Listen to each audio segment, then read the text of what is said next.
Hi everybody, Ian Bremmer here from Davos. We're just kicking off the annual forum in Switzerland. It's 53rd annual meeting, and here I am in the cold, but not absolutely frigid, to talk with a bunch of global leaders. Some 52 heads of state showing up, 2,700 world leaders going to be here for the week, and that means that you can get a hell of a lot of work done in a relatively short period of time.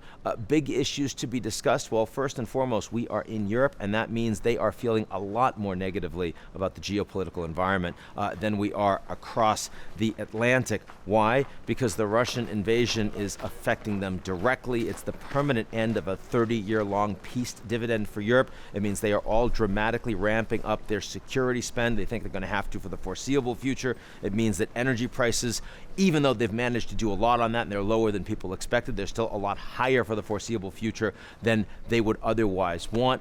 And also, of course, because there are massive numbers of refugees that are being hosted in Europe still from Ukraine, and the concerns about insecurity, instability, what it means to be fighting a proxy hot war against the world's largest nuclear power right across the border. That's something that people are still trying to grapple with on the mountains here.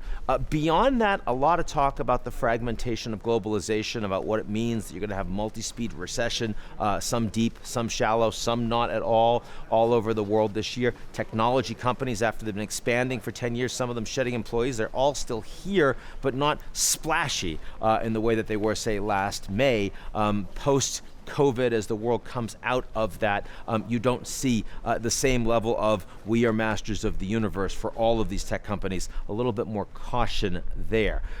The Chinese are here, but of course they're much more interested in big global fora that they are setting the standards of, that they are running, and that's very different from the precepts of globalization that have been driven by the World Economic Forum for the last 53 years. In that regard, talking about a fragmented world and can you find cooperation, which is the theme for this year's annual forum, is one that's very challenging. Can you find global cooperation if people don't do global anymore? I mean, there are a lot of global things, of course. Climate change is very global, but the advanced industrial economies are focusing mostly on their own populations. They're not spending a lot of money trying to take care of the poorest in the world. And in fact, on the back of the pandemic, on the back of the Russian invasion of Ukraine, and on the back of growing climate change, the biggest challenge that we see as a global order is a growing gap between West and South. The fact that human development indicators have actually been worsening now for 3 years after 50 years of consistent improvement from globalization.